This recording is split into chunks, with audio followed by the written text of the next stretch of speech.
日月潭管理处结合着部落，推出着上新的行程，要让游客为源头认捌着马狗，也就是山胡椒。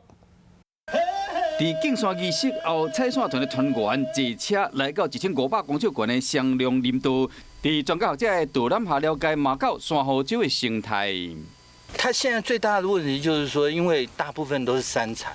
然后可能都用砍的，都用锯的，所以那个母猪哦，你第一年砍，它第2年长得就越来越少。除了和团员了解到马狗、山胡椒的生态，以及马慢无遐快以外，嘛和团员感受到一摆放松的体验。刚刚抱的那一棵树，它有一些青苔在树上，抱起来是软绵绵的，很舒服。然后平常工作真的很忙碌。 那它让我很放松，我刚刚差点就想睡着了。这3个主题商品串联起来之后呢，才是一个完整的森林香氛产业链。